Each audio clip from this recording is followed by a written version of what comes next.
What's going on, y'all? I'm Brandon from Vegas, and welcome back to Won't You Be My Neighbor, our real estate podcast where we discuss modern topics concerning modern buyers. As always, I am here with my special guest. Oh, we're going high five this time? Pound, pound? No, let's do the. I'm here with my special guest, Mr. Bill Gaylord. One day, I'm going to get the high five right. I go in I'm for a the high fiver. You're a high fiver. I go in for the I'm better pound, than you. right? You're doing We the switch pound, it up, yeah. right? All right. Bill Gaylord, please tell them about yourself. Tell them why we have you on the podcast every week. Well, I get to have fun with numbers. I love math. I'm in the mortgage side. Been here doing this 30 years, and it's fun. It is fun. I love to get people into homes. He's underselling himself. Bill Gaylord is one of the largest mortgage lenders in the city. He works San Diego and he works here in Vegas, but he has access to loans in all 50 states. So he's a good source to have on here because the advice he's giving is federal. It's all 50 states. It applies everywhere, right? And today we wanted to talk about something important. Funny enough, I came in here wanting to talk about HELOCs, and Bill goes, Brandon, have you seen this newest NAR survey? And I'm like, tell me about it. He's like, they went over the two things buyers are most afraid of in the current market. What were they? Number one, they're waiting for rates to come down, 39%. 39% say they're waiting for rates to come down. And what was number two? Number two is 26% said they didn't want to get into multiple offers. They didn't want to get the multiple offers. The funny thing is they don't understand how contradictory those two fears are. They go hand in hand. One of the things I like to discuss with my audience during our live real estate class is how most people are suffering from cognitive dissonance. They have two things that they believe or are afraid of, but those ideas are contradictory. So for instance, you're afraid of the interest rates and you want them to come down. Understandable. If the interest rates come down, we're going to have more multiple offers because people will have more money to spend, which leads into your second fear. So you're having fears of things that are completely contradictory. And I don't think either of those answers are correct. I'm being honest with you. I think they're underlying reasons, but I think the true reason is people are scared. They're afraid. 100%. I believe it's fear, and I think it's a mental game right now. Mm-hmm. I think it's just seeing the rates, and you hear people talking, oh man, rates are so high, rates are so high. Yeah, they are high. Yeah. They are high. But this is honestly, in my opinion, and you know how passionate I am, this is the time to actually buy when things are like not good. I think that for the first time in our show, we're going to have a slight disagreement. Because on my Real Estate Live, I don't tell people the rates are high. I say they're higher than they've been over the past 5 years. But over the past 5 years, we've had the lowest interest rates in history. There was nowhere for them to go but up. 7 to 7.5%, if you look at the historic average of the interest rate, that's pretty average.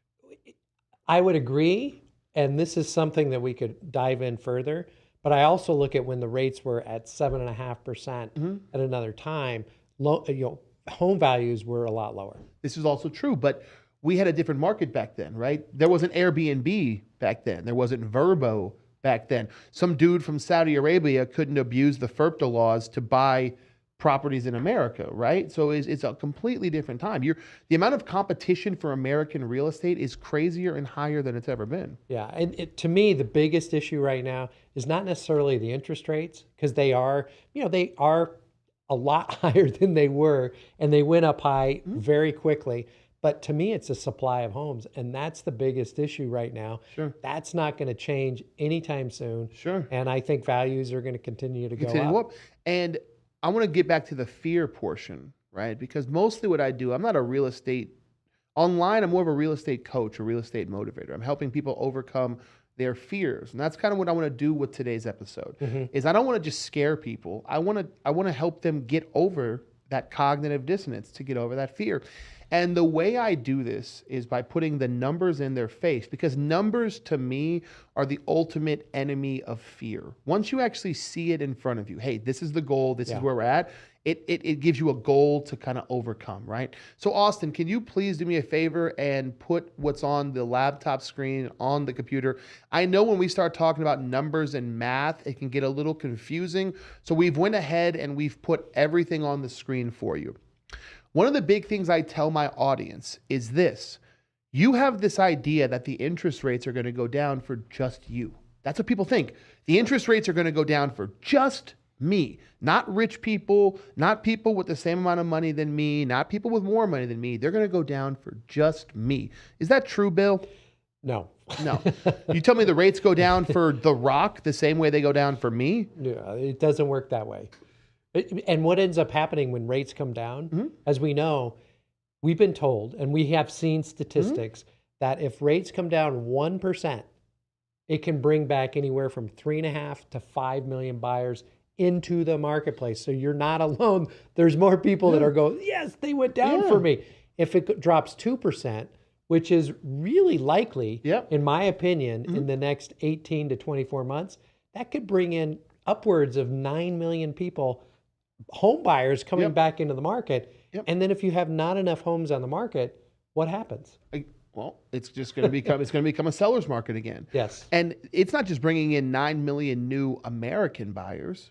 If I'm in Canada and I want to put down 20%, I'm back in the market. I'm seeing the interest rates. If I'm in Saudi Arabia, Japan, China, and I want to invest in the American market, I see the rates going down. Now you got me back on the market too. Yeah. So you're bringing in competition globally, right? That's, to me, if you're going to be afraid of something, I always use the ladies' night at the bar example because to me it's so fitting and it's humorous, but everybody can understand it. You go to a bar on ladies' night, you're going to pay extra money to get in. You got to pay your extra $50, $60 to get in on ladies' night. But you're doing so because it grants you more opportunity on the market. There's fewer dudes at the bar, which means there's less competition, right? But people have this idea that I'm going to wait for interest rates to drop so I can finally get a good home. Okay, but now you're going to the bar where there's 100 dudes at the bar. What are your chances of success now that we've added 100 more guys to the bar? Same thing with real estate. You want to get a house at a good price. Okay. What are your chances of doing that when 9 million more buyers are on the market and some of them have more money than you? Yeah, it's so interesting, Brandon. I've been doing this, as you know, a long time, and I said that earlier. He means a long time. A long time. I don't know how, I mean, man, I don't even know how old I am. But anyways, what ends up happening is I've never seen the big corporations like come into the residential side of the market. I've been on the commercial side as well. And you would see the big money from Wall Street buy big commercial properties. Sure. Now they're buying all the little guys, all the little residential, because it's a great investment. It's like on the stock market. Stock market, companies can fail because of people. It's hard for real estate to fail because the real estate doesn't go away. There's never a time. It might get really bad in terms of the condition of it. Sure. But businesses fail because they have bad management. They have bad people. Yeah. Real estate doesn't go away. Yeah. It's not going to fail. Yeah, if you ran Kodak and you were taking or one of those pictures that you had to wait for the picture to develop. The second they invented the iPhone, your business is now irrelevant, dude. Gone. Like it's like Blockbuster. It's like gone, Blockbuster, right? Yeah. So businesses can get outdated. There's never going to be a time where people don't want to live behind four walls with the safety of their children. It's just not. It's not going to happen. People like to feel safe. Yeah. Right. And so real estate, like you said, is never going out of business. You have a commodity that's eternal until we start living underground or in space or whatever. I mean, neighborhoods can become, dilapidated and that kind of thing. But that's why you buy location. Right. So on the screen, what we have is an example of how the world really works. Not the way it works on TikTok, not the way it works when Grant Cardone tells you how it works, but the way the world actually works. So example one is we have a home that's $400,000. You can afford it. It may not be the perfect home for you, but you like it. It's safe. It's in a good community. And you have a 7.7 interest rate, which is the current rate. Thank you, Bill, for updating that. Your mortgage is coming out to $3,200. Okay? Now, is that where you want it to be? No.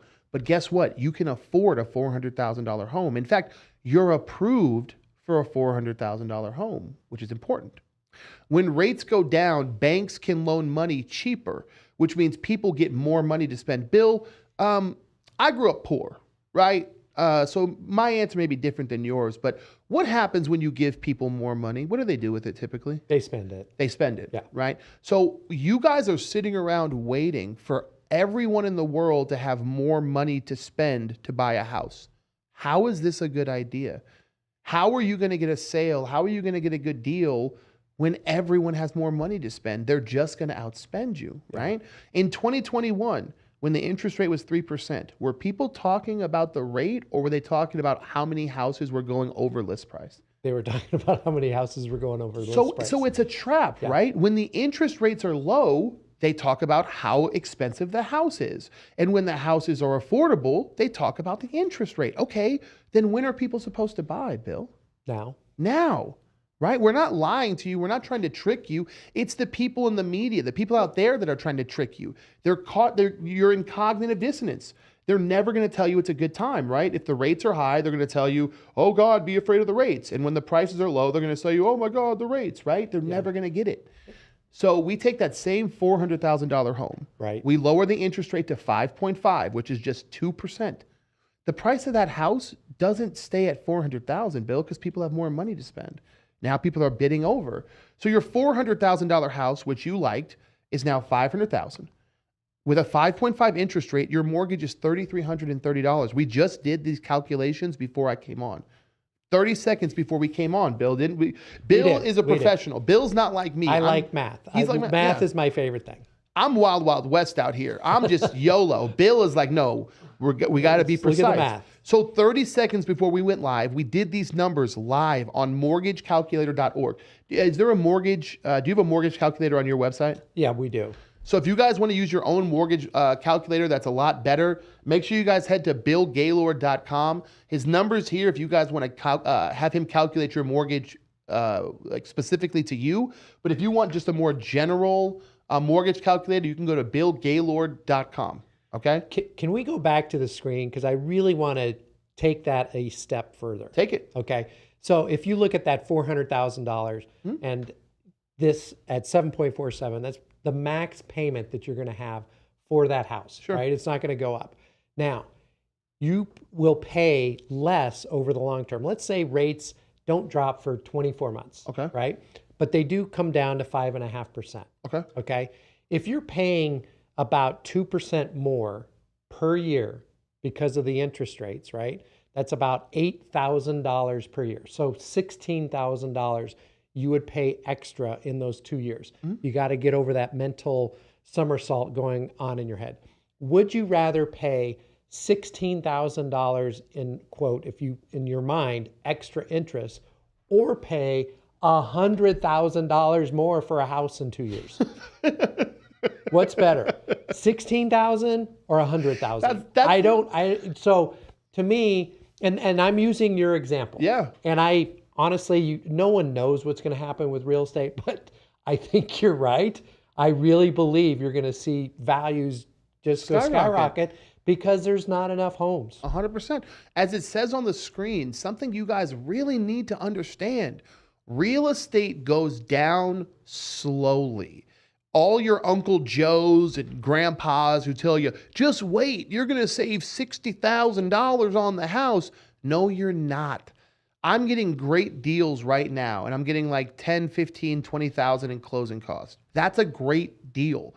Sitting there waiting for like 2008, where you're getting houses at rock bottom prices, that's not going to happen again. No. If you get $10,000 off a house, congratulations, that was successful, right? So real estate goes down slowly, but it doesn't go up slowly. It does not go up slowly. Yeah. Houses in the Ridges in Summerlin went from 800,000 to 2.2 million overnight, right? It's nuts. And a lot of people will talk about cycles. Well, real estate is a cycle, and it goes down for 7 years, and then it goes up, and then it's down. And it doesn't.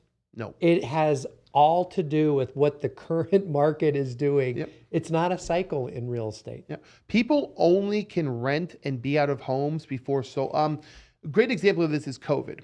People were locked up in their houses, right? What did people do the second COVID was over? They were out partying, and like human beings are extreme creatures. We react to things viscerally. We don't do them in moderation. So we came out of COVID and we were like, I'm going to do everything.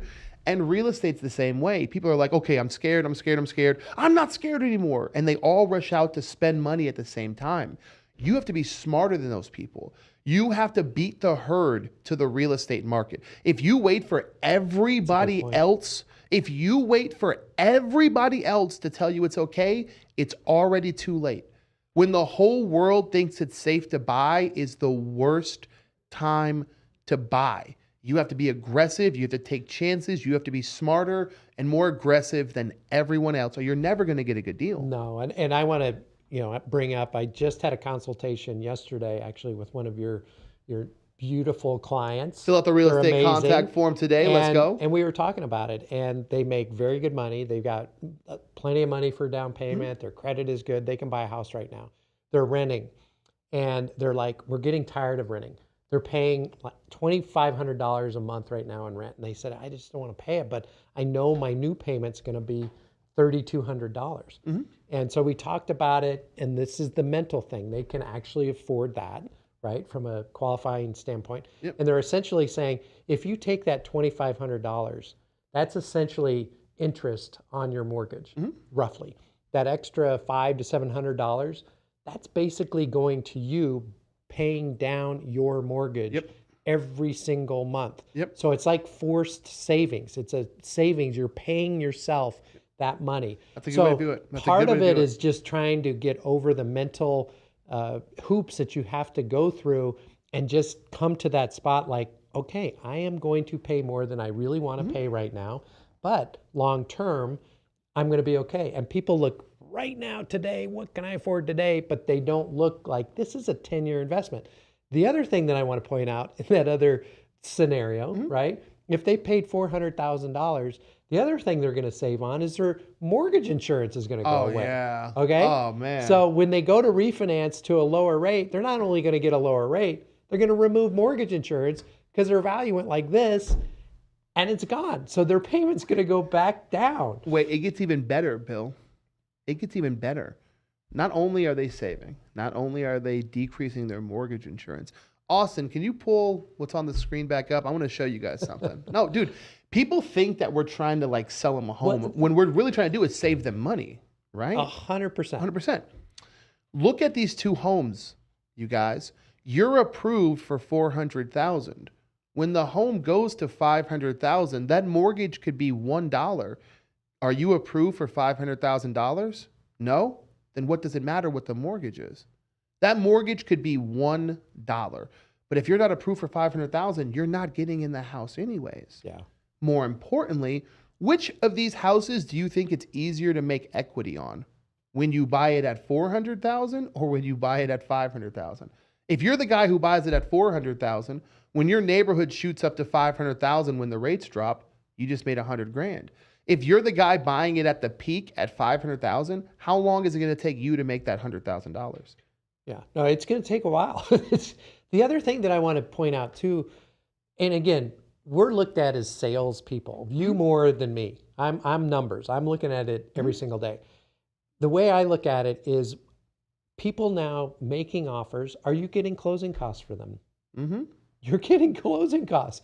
In a multiple offer situation, do you ever get closing costs? No.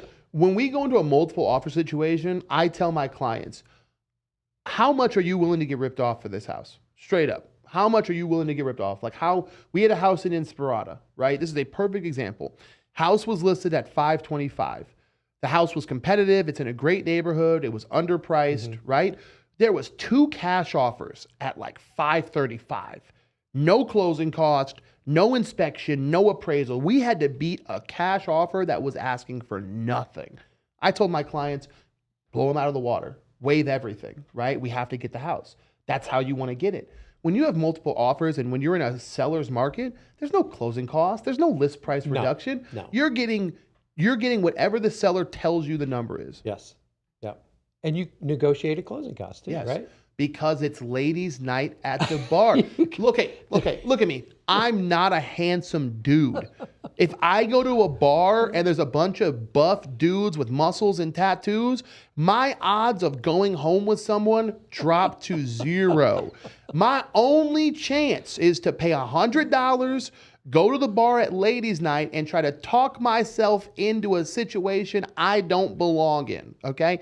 Real estate's the same way. If you wait for a bunch of handsome dudes with tattoos and Gucci shirts to show up, you're screwed. You can't compete with these guys. The price is going to go up.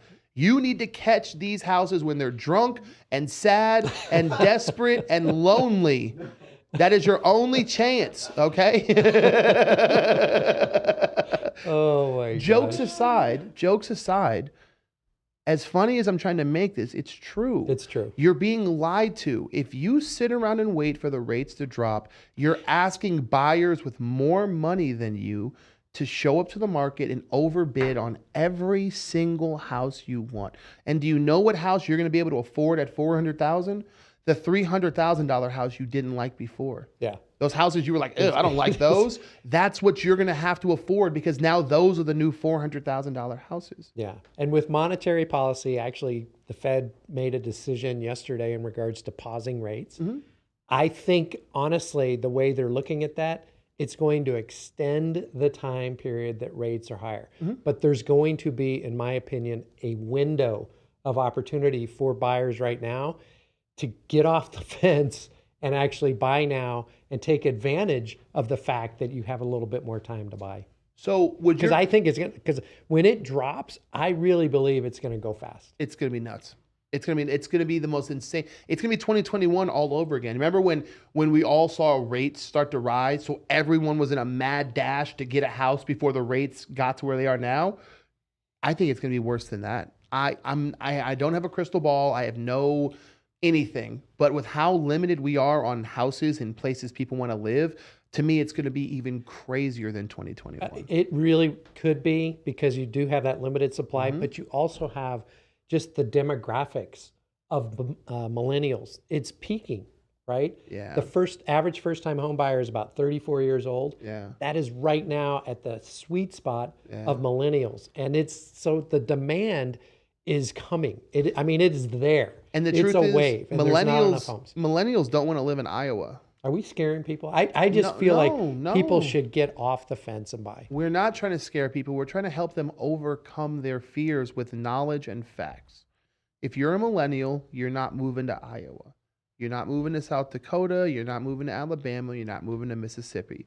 You want to live in Vegas, LA, San Francisco, Chicago. You want to live in the major cities where things are happening, where there's attractive girls and Instagram and social media and food. You want to live where things are hip and they're moving. These are competitive markets and there's not enough homes. That's just the facts. That's just the facts. You might as well face it, right?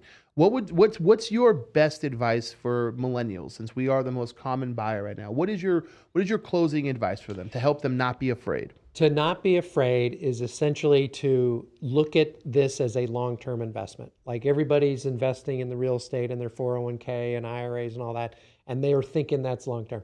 Real estate is long-term too. Most people will stay in their house 7 to 10 years. And people are getting really focused right now on the here and now, and they're not looking the long-term. They can technically afford it.